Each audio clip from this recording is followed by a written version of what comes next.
Menteri Keuangan terpilih, Pak Purbaya kepilih, itu aku notice banget emiten-emiten rokok tuh langsung moncer tinggi banget tuh kenaikannya pada hari itu tuh. Nah, jadi kita akan berusaha melihat gitu ya, apa implikasi dari kebijakan-kebijakan yang dikerahkan oleh Pak Menteri Purbaya gitu ya terhadap emiten-emiten rokok dan juga mengenai percukaian ini gitu ya. Kita lihat dulu deh mungkin tanggapan dari netizen mengenai hal ini. @mentari Lovina Bara and Kitchen. Seandainya semua penguasa di Indonesia seperti Pak Cowboy ini, mungkin negara ini sudah terbang jauh. Banyak juga ya yang ternyata mencintai Pak Purbaya dan gaya cablak ngomongnya gitu ya, gaya cowboy dan apa adanya ini ya. Ini Pak Purbaya semoga nonton nih ya, senyum-senyum sendiri. Konfres tadi kayaknya. @lemangoner, rokok ilegal udah parah Pak, cukai rokok tinggi justru membuat rokok ilegal menjamur. Perokok tidak akan bisa dikurangi dengan harga rokok tinggi Pak, justru udah jadi gengsi status sosial. Kalau rokoknya mahal berarti berduit, otomatis begitu tanggal muda ya rokoknya bercukai. Kalau dompetnya tipis ya beli rokok aneh-aneh mereknya, yang penting berasap Pak. Jadi counterproduktif. Jadi di mata si netizen yang satu ini justru cukai itu counterproduktif dan malah orang akan cari segala macam cara buat tetap merokok gitu ya, dan malah rokoknya ilegal. Kita lihat komen ketiga, @iasabir. Faktanya kenaikan cukai rokok tidak signifikan mengurangi jumlah perokok. Yang terjadi rokok non cukai malah lebih banyak beredar. Ini kurang lebih sama tadi komen yang pertama mengenai rokok ilegal. Lalu Trade Wrangler 1185, boleh aja cukai turun. Tetapi saya agak sanksi akan diikuti oleh harga rokok atau tidak. Nah, ini menarik ya. Jadi ada beberapa sudut pandang. Tapi mungkin garis besarnya adalah bagaimana kebijakan atau instrumen pemerintah itu yang tujuannya adalah untuk menekan konsumsi rokok dan menjaga masyarakat berada di level kesehatan yang baik ya. Itu beneran jadi sesuai, dan ternyata cukai ini penerapannya malah kalau misalnya tidak sesuai, satu counterproduktif, peningkatan rokok ilegal malah makin tinggi. Industri rokok yang menyerap tenaga kerja luar biasa banyak malah mati, ya kan, jadi kemana-mana. Nah kalau dari Bang Le sendiri seperti apa sih melihat dilema dari cukai ini dan bagaimana kebijakan-kebijakan dari Pak Purbaya seharusnya bisa dikerahkan gitu ya, mengingat hal-hal mengenai cukai ini sudah dibahas cukup panjang juga ya, dilema-dilema dan politik seperti ini gitu. Memang sudah lama banget dibahas ya. Dan itu selalu menjadi tiap tahun menjadi di nanti-nanti. Waktu sebelum periode-periode sebelumnya pasti ditanya, ini bakal naik apa enggak, bakal naik apa enggak. Benar. Tetapi kalau kita lihat dari beberapa statement Pak Purbaya,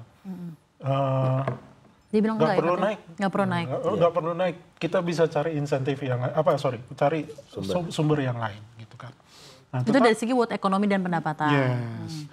Tetapi kan di sisi lain memang dari ini ya ada agak sedikit, wah kesehatan, bagaimana dengan mereka yang tentunya regulasinya gimana, perokoknya bagaimana. Tapi di sisi lain kita juga melihat dari Jawa Tengah sampai Jawa Timur ini berapa juta orang yang bergantung sama tembakau sendiri. Nah ini kalau tidak diatur dengan berimbang, misalnya gini, cukai sampai sekarang 57%. Mungkin ada baiknya kita hold dulu. Jangan sampai naik lagi di atas, tapi kita lihat secara komprehensif bagaimana kondisi tenaga kerja sekarang yang ada di Jawa Tengah dan di Jawa Timur. Nah itu rata-rata kenaikan cukai kan sudah terlihat ya itu kan. Nah tapi apakah efeknya ini benar-benar kerasa gitu? Kan ada dana yang turun juga, karena cukai itu kan ada dana yang turun juga. Betul. Kan? Tetapi kan kita bisa melihat bahwa dana yang masuk itu juga apakah sama? Maksudnya masuk ke Jawa Timurnya atau Jawa Tengahnya seimbang apa enggak? Dan akhirnya para teman-teman petani tembakau dan juga para produsen di sana itu banyak sekali, hampir di Jawa Timur aja seingat saya itu hampir 387.000 itu pekerja yang terkait dengan tembakau. Benar. Kalau ini dibiarkan dan ini udah berat, udah kayak sejarah deh. Jadi inget film Gadis Kretek itu loh. Nah, kalau seandainya film kesukaan kita semua. Betul kan. Apalagi kalau seandainya kita makanya mungkin kebijakan cukai dari Pak Purbaya, saya bukan sedikit setuju, tapi setuju dia bilang kita lihat dulu sumber yang lain. Jangan dinaikin karena ini juga 57% ya bagi kita juga. Saya bisa menemukan satu rokok, saya pernah diberikan rokok harga 200.000 padahal packnya kecil dan itu memang cukainya tinggi. Dan itu memang kualitinya memang bagus nggak main. Tapi masalahnya apakah itu seimbang dengan yang di bawah? Karena dana yang turun dari atas pun, apakah itu juga berdampak? Gini aja deh, kita ke kampung tempat tembakau. Tapi kalau netizen tuh kalau misalnya ditanya apakah cukai naik lagi atau enggak, emang udah mengatakan perokok ataupun tidak merokok bilangnya enggak gitu ya. Tapi mungkin terkait harga belinya. Terkait harga beli dan at the same time sekarang kan daya beli masyarakat juga katanya lagi sedang diuji. Dan mengenai konsumsi rokok ini jatuhnya gini, kalau misalnya cukai dinaikkan, itu tidak serta-merta dampaknya ke industri rokok, tapi ada multiplier efek ke industri-industri lain yang memang bergantung pada industri ini daya belinya mereka. Jadi disposable income itu akan semakin menurun kalau cukainya dinaikkan.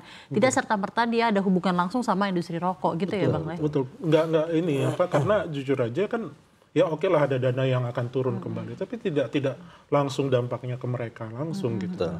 Ya kita bisa melihat keadaan bagaimana di desa di Rembang, di daerah Kudus, di daerah Kediri sana semua kan. Itu kan ya bergantung 100%, ya hampir 100% dengan tembakau gitu.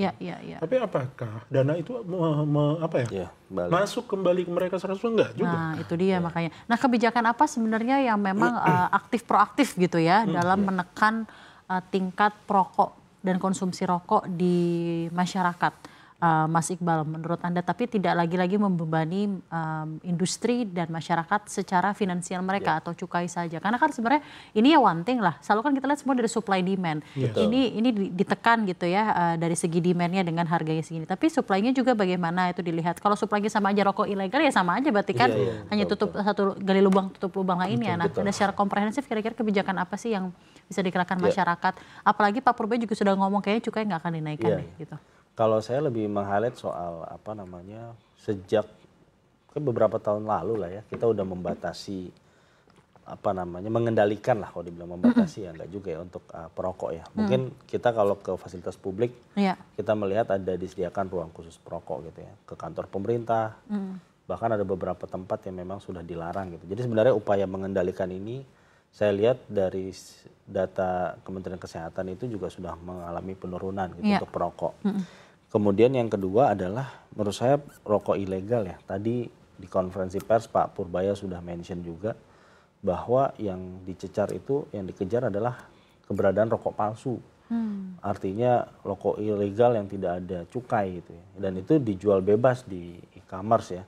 Di beberapa platform dan beberapa platform itu sudah dipanggil. Ditutup ya, itu supply-nya untuk rokok udah dipanggil ilegal. Dan katanya per 1 Oktober akan juga dihentikan gitu ya. Tapi bukan cuma itu, sebenarnya yang paling krusial justru di toko offline menurut saya, karena kan banyak toko offline juga menjual produk-produk rokok itu tanpa cukai gitu ya. Jadi memang untuk menutup lubang ini saya pikir harus komprehensif ya, dan butuh kerjasama juga dengan karena sayang banget kalau misalnya rokok ilegal malah makin marak, cukainya makin tinggi, orangnya makin sakit, orangnya makin iya kan? Jadi kayak efeknya malah makin dilemanya di situ memang. Dan memang kembali lagi saya rasa Pak Purbaya paham bahwa cukai ini bukan instrumen untuk mendapatkan setoran ya, untuk penerimaan negara gitu. Dia bisa menggenjot dari penerimaan negara bukan pajak atau mungkin penerimaan pajak yang baru ya, sumber-sumber yang baru ketimbang memaksakan di sini. Makanya kalau beliau mengatakan tidak soalnya kalau industri rokoknya bagus juga penerimaan pajak secara private juga bagus. Itu memang mungkin hukum ekonominya gitu ya.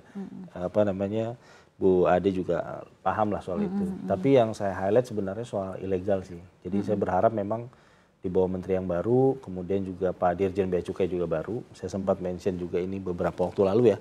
Waktu itu sama Mas Wiji kita bahas soal efek dari PHK gudang garam. Harapan kita memang kalau memang ada satgas. Ini ada berapa ribu sih Mas karyawannya kalau gudang garam tuh? Saya kurang tahu ya berapa. Udah ratusan tahun lagi pasti banyak kan, banget ya. Kalau saya harapannya kalau memang ada satgas pemberantasan rokok ilegal, nah mungkin sekarang waktunya nih di saat menteri yang baru.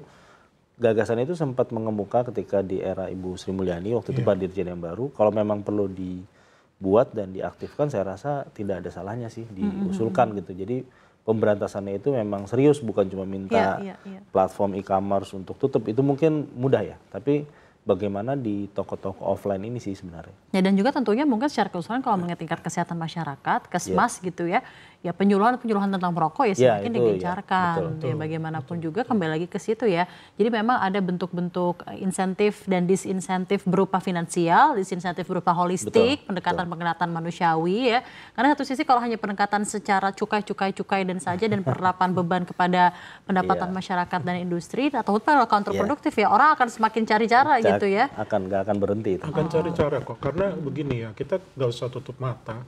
Ketika kita ke Singapura atau ke Malaysia, ini pengalaman dulu ya, karena mereka kan lumayan tinggi.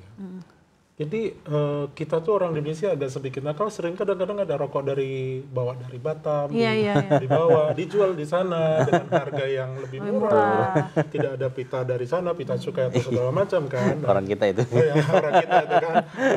Nah itu ya akhirnya makin terus dan terus. Gitu. Itu kan juga merugikan negara itu sendiri. Nah kita perlu belajar bahwa cukai tinggi itu tidak menjadi suatu keharusan yang aku harus naik, akhirnya berakibat kontraproduktif. Maka tadi pertanyaan yang belum dijawab adalah apakah cukai itu instrumen untuk meningkatkan penerimaan negara ataukah benar-benar bentuk kepedulian negara agar tingkat kesehatan masyarakatnya bisa dijaga. Yang berusaha kita jawab di sini, walaupun ini tidak mungkin akhirnya berakhir di diskusi ini ya, tapi semoga menjadi pencerahan tersendiri untuk bahan pikiran kita bersama.